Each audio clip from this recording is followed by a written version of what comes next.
7 अक्टूबर, 7 नवंबर, 7 दिसंबर और 7 जनवरी 4 माह तक मुसलसल इजराइल और हमास की जंग चलती रही और गजा में मुसलमानों को शहीद किया जाता रहा। ईरान गीदड़ भभकियां देते हुए इजराइल को टारगेट करने के नारे तो लगाता रहा, लेकिन इजराइल पर अटैक नहीं कर सका। अब ईरान ने पाकिस्तान की हदूद के अंदर अटैक करके ये ऐलान कर दिया कि हमने पाकिस्तान में जिन दहशतगर्दों को निशाना बनाया है उनका ताल्लुक इजराइल से है। पाकिस्तान के अंदर इजराइल को सपोर्ट करने वाले दहशतगर्द कैसे मौजूद हो सकते हैं?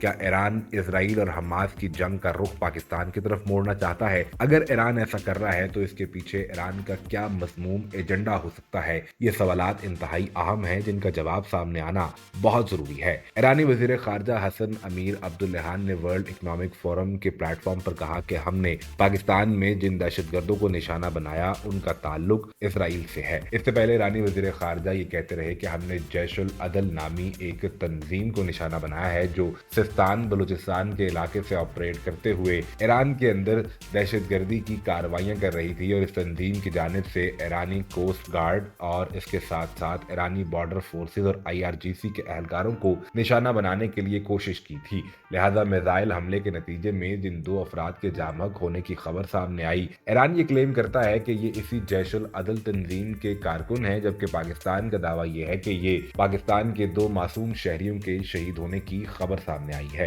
लेकिन सवाल ये पैदा होता है कि ईरान इस तंजीम का ताल्लुक इसराइल से क्यों जोड़ रहा है? ईरान इससे पहले इसराइल पर बराह रास्त हमला करने की धमकियां देता रहा, यहाँ तक कि तेहरान के अंदर वो मिसाइल की तस्वीर और पोस्टर अवेजा कर दिए गए जो बराह रास्त तल अवीव को अटैक कर सकते थे, जिसके बाद ईरान पर भी प्रेशर आने लगा। अब ईरान अमेरिका को भी ललकारता रहा और दुनिया जानती है कि ईरान और अमेरिका की दुश्मनी बहुत पुरानी है। लेकिन एक मौके पर ईरान ने यह वाजे कर दिया कि हम हमास की इखलाकी मदद जारी रखेंगे, लेकिन ईरानी फोर्सेज मैदान जंग में उतर कर नहीं लड़ेंगी। जब आप उस मैदान जंग से भाग चुके हैं तो फिर पाकिस्तान के अंदर अटैक करके इस तंजीम का इजराइल से ताल्लुक जोड़ने की क्या वजह बनती है? ये नहीं कहा जा सकता कि ईरान ने हमास या फिर गजा के मुसलमानों की मोहब्बत में यह अटैक करके इजराइल से ताल्लुक रखने वाली तंजीम पर अटैक किया है। बुनियादी तौर पर इसके पीछे ईरान का एजेंडा कुछ और है जो आने वाले दिनों में सामने आ जाएगा।